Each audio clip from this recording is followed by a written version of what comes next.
world where everyone is struggling with finding how to navigate this current workforce that we're in. We no longer live in an era where people are staying at the same jobs from early career all the way to retirement.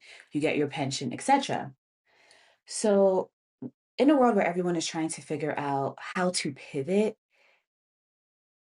I just need y'all to follow these steps. And I understand that it's scary and it sounds big. And sometimes it even sounds impossible to go from being someone who works in tech to being someone who writes or to even navigate. So many jobs these days are talking about AI, and AI can feel very scary in the way that it's talked about, like a black box, right? So, like, we are out here getting all these messages that AI is going to take our jobs, right? But at the same time, we're being told to use AI. So which one is it? Do I respect and use this tool and train it to take my job? Or do I ignore it? And people are falling in so many different categories. I've pivoted 5 times. I started out as a school social worker, and through that, I realized that I really enjoyed talking to all the different people involved. So, for example, my job was to be there for the kids, but then I had to talk to the head of guidance. I had to talk to nutritionists. I had to talk to truancy, teachers, admin, you name it. Pretty much anyone who touched that student's life, especially if they touched it in a way that could change the way that the student was showing up. It was my job to talk to them, right? And what I absolutely loved was that translation of understanding, oh, this person needs this, that person needs this, and the kid needs this. And how do I make sure everyone gets something of what they need? And as I say this out loud, it's funny because I'm thinking about when I started, the reason why I even went to social work to begin with, or education to begin with. When I went to college, I wanted to be a lawyer. That was the thing. I am, a child of immigrants, and I had few options, and lawyer lawyer was the main one that I wanted because I loved reading, I loved talking. So I decided that. And I went to college and I was in my English class and we read this book, When the Spirit Catches You, You Fall Down. And that book is about Hmong migrants coming to America, and they had a war. So they came to America, but their child had epilepsy, I believe. And the American doctors were very much like, you need to give them these medications, you need to do these things in order for your child to have a healthy, thriving life. And the parents were like, no, in our culture, these are the things that we need to do. So in the hospital, the parents would like take the medications, but then when they went home, they would not give it to the child. So the child kept relapsing. Finally, they brought a social worker in, and the social worker listened to both sides. The social worker listened to the parents and listened to the doctor and said, okay, well, how about we do both? Right? It doesn't hurt you to do the practices that are traditional to your people, and it also doesn't hurt to give the kid the medicine. Both of them can work, both of them can be true. And however you personally feel about traditional medicine, about Western medicine, it doesn't really matter. What matters is that when the social worker came in and she was able to translate both sides, that kid got better. So, what I've realized is that I do well when I have a kid, when I have a goal. And I've moved from being a school social worker, then I worked in higher ed. I worked in um, student affairs. So that's really supporting the students in the college or the university to thrive. So student affairs means residential life, it means all the student activities. And again, my goal there was always, okay, I have admin, so I have the vice president of student affairs, and then I have the students, and the students want more autonomy. They want more freedom. They want to be seen more, right? They want the university to acknowledge some of the trials and tribulations that they're going through, anywhere from racial slurs and hate crimes happening on campus, all the way to, hey, depending on our socioeconomic status, we don't have enough money to go home during the holidays, or our meal plan is running out.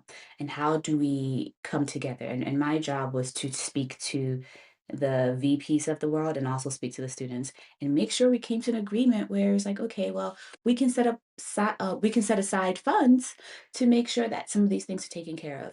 And if we see some hate crime on campus, what are we going to do about it? And hate crime could be, for example, people would draw like SWAT stickers on people's doors or go home. And this was especially high during a lot of the racial riots, right? So stuff like that. So I go from school social worker to higher education. I work in nonprofits.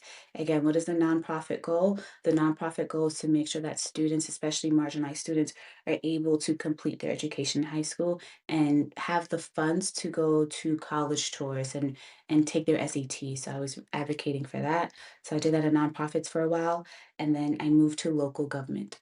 And in local government, I did several jobs, but I'll stay on the one I stayed in the longest, which was career and technical education. And career and technical education is there are certain schools in the New York City public system that have opted to add this extra curriculum to their workload.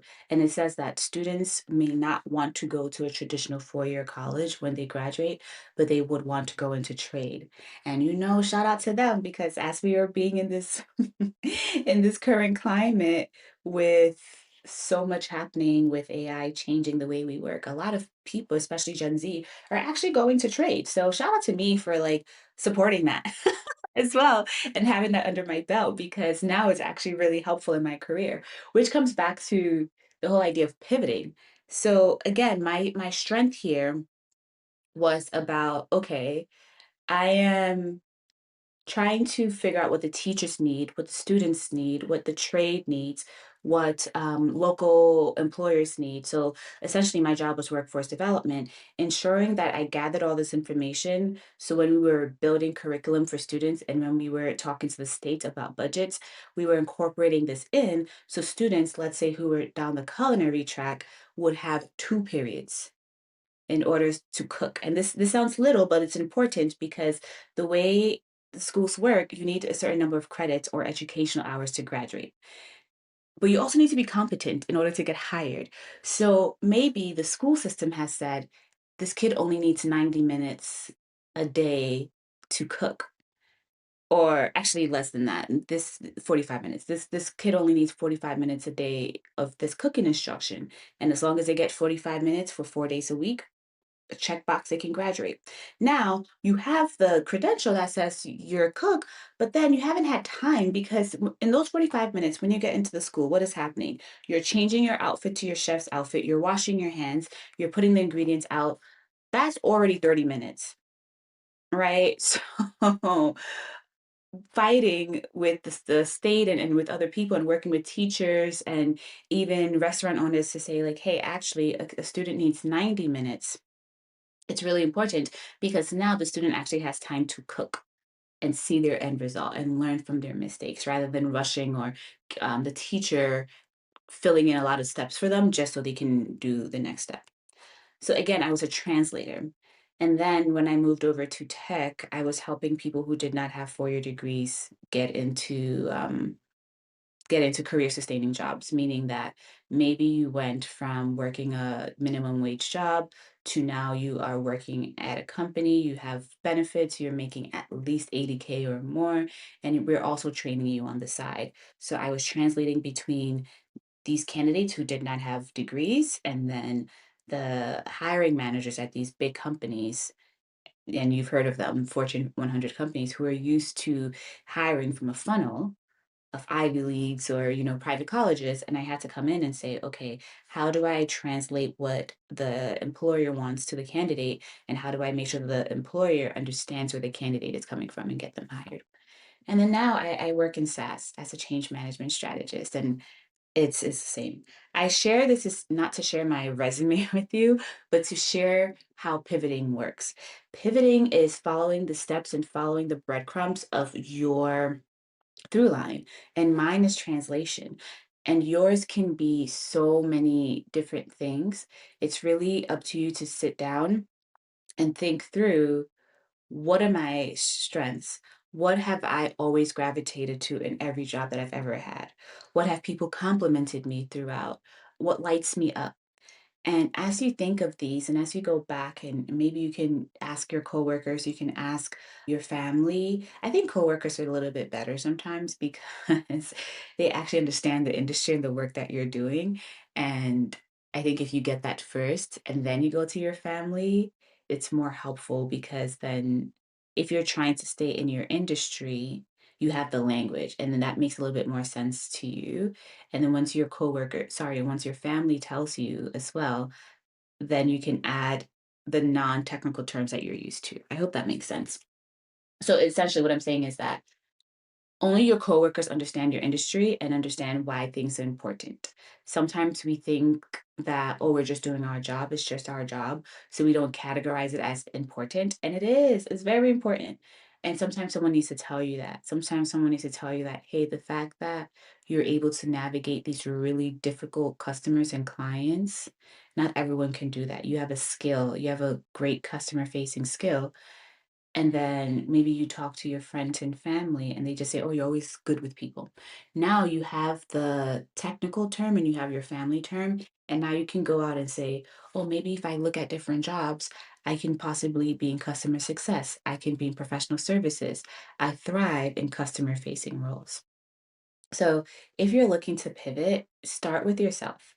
If you need more questions and a pathway, or if you want to even send me what your current job is, I'm happy to do a series on these are the things that you probably do in your day to day and where the current landscape or economy is going for future jobs. And you can check them out. And then we'll go to part two of the pivot strategy, which then becomes like informational interviews. And then part three, which is creating artifacts, right? And then part four is getting out there. And I have a whole video on all of this, but this is part one, and I want you to go explore that.